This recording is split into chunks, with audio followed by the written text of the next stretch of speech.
WBUR Podcasts, Boston.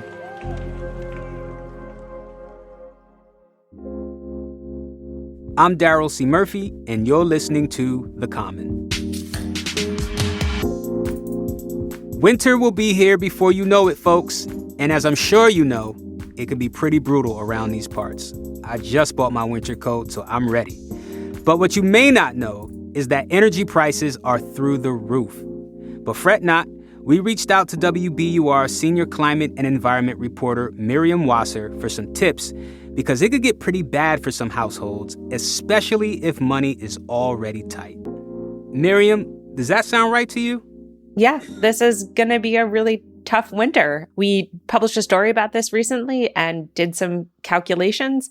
So if you live in Massachusetts, the average household that heats with gas is looking at utility bills this winter between $1,200 and $1,400.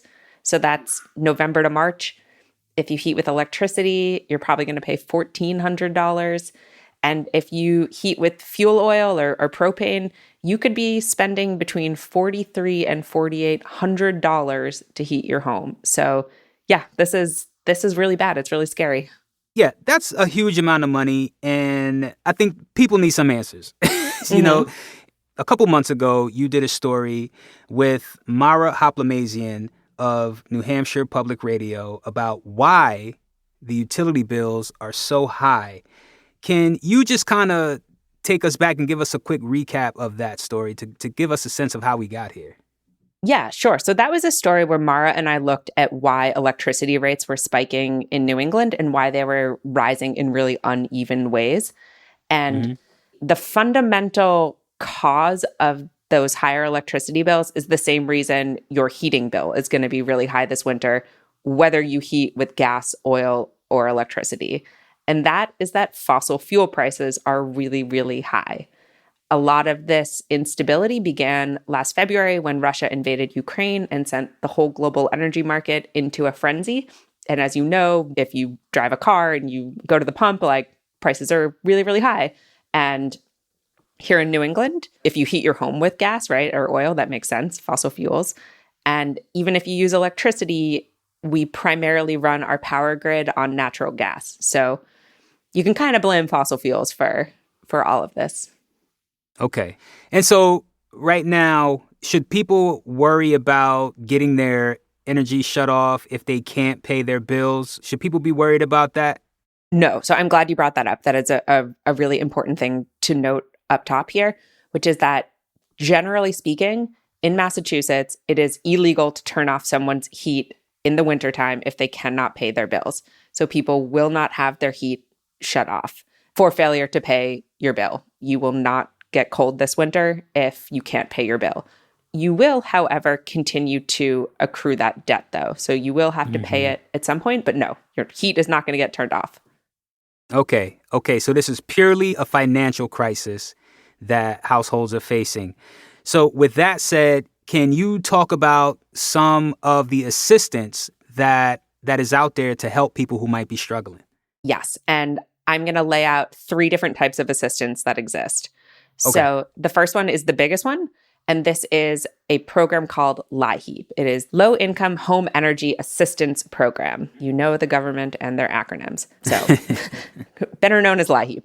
And this is a federal block grant that goes to all the states. So it goes to the state, and then the state decides how they're going to distribute it. Here in Massachusetts, it gets distributed through 22 local community action groups. And actually, if you go to our website, we have a map. You can click on your town and it'll tell you which group you contact. So you can apply online, over the phone, or in person. And we have a list of the documents you're going to need. So you're going to need proof of income, photo ID, a few other things. And if you get accepted into this program, it's based on income. So if your income is at 60% or less of the median income in Massachusetts, you will qualify for some assistance. That's a mouthful. That's like, what does that mean? If you're a family of 4 and you're making $80,000, you're going to get some heating assistance. So this is a pretty generous program. You don't have to be low income to qualify, I guess is what I'm saying. Low and moderate income people can get assistance.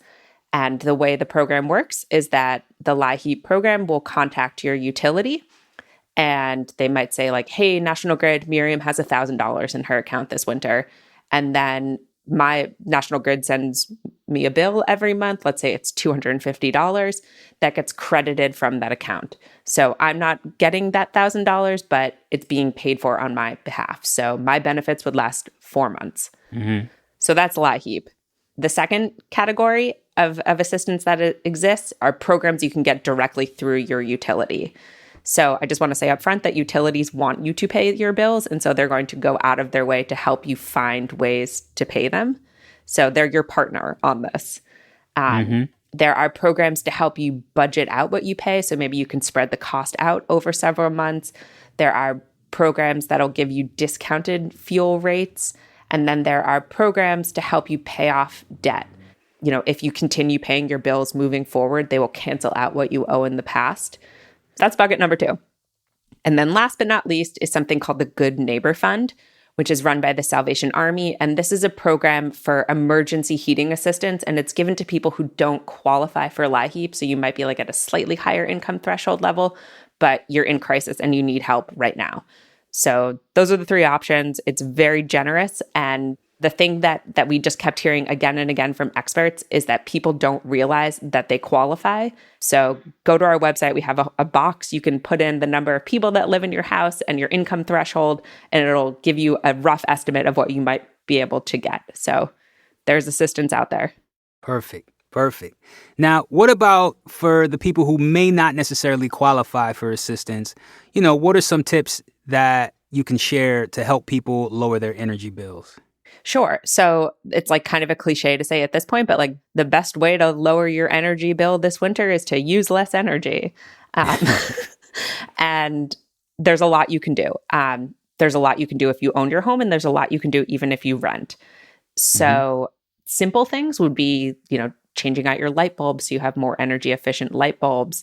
It could be there's special plastic you can put over your windows to keep out a draft. Upgrade your windows so that they're more energy efficient. You can put insulation in your house.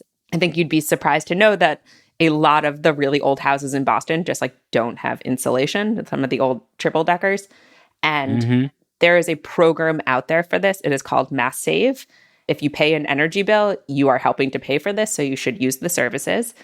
This is the state's energy efficiency program, and they will send someone to your house to do a home energy audit. So they'll walk through from attic to basement and say like, oh, you got a draft here, or like, oh my goodness, you don't have insulation in your walls. And they'll help you figure out what you need to do. And if it's something bigger, like replacing your windows, they have options to help you finance that. So I want to step back and zoom out again and kind of acknowledge that what we're talking about here is a crisis due to our dependency on fossil fuels.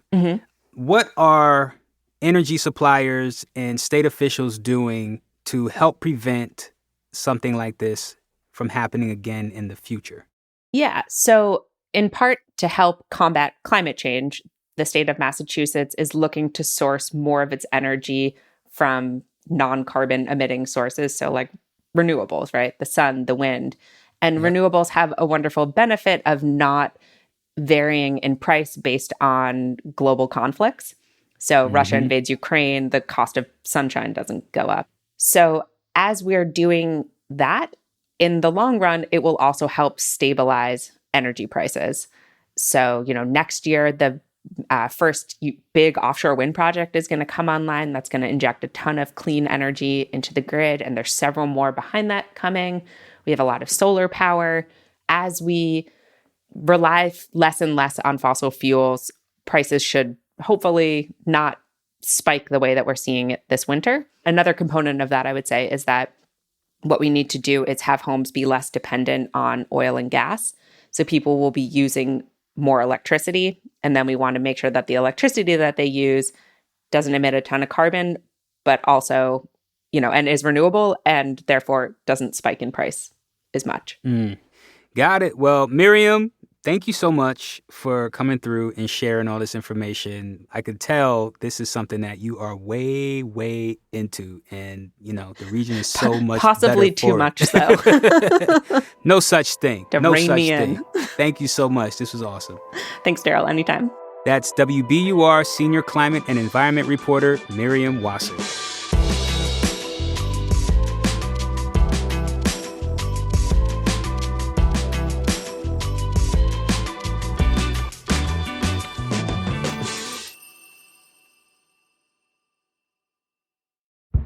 Did you kill Marlene Johnson? I think you're one of the first people to have actually asked.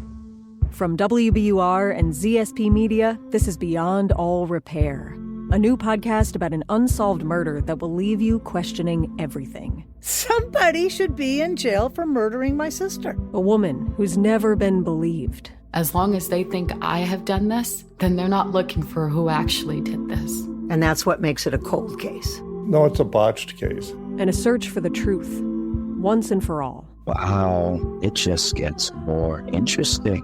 Beyond All Repair. Listen and follow wherever you get your podcasts. Be careful. You're digging in a place that's been very peaceful for a while. Do it anyway. Dig.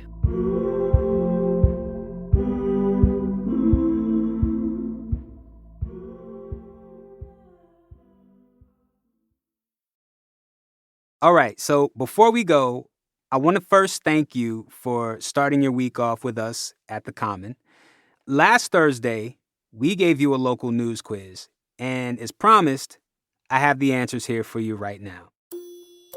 The first question was about Bob Dylan making a special dedication to a Massachusetts business, right?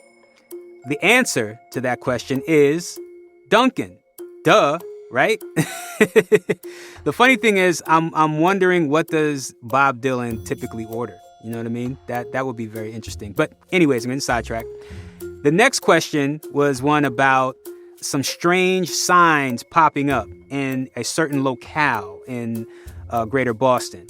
The answer to that question is Belmont, Massachusetts. And apparently it's some sort of prank, and the person responsible for this prank has still not been caught. All right. And now the last question, which was about a local bride who had her hotel reservations canceled at a Hilton in Walpole. You heard that? I said Walpole. But anyways, had the hotel reservations canceled. Now, it was because of a certain pop star who's coming to the area in May. Now, there's not a lot of pop stars that have that kind of pull, right? You should only be thinking of two, but there's only one. And it's Taylor Swift. So shout out to all the Swifties out there, because you guys have the power to make a hotel cancel the reservations of a wedding. And that is some serious, serious pull. But anyways, thank you so much for kicking it with us here at The Common.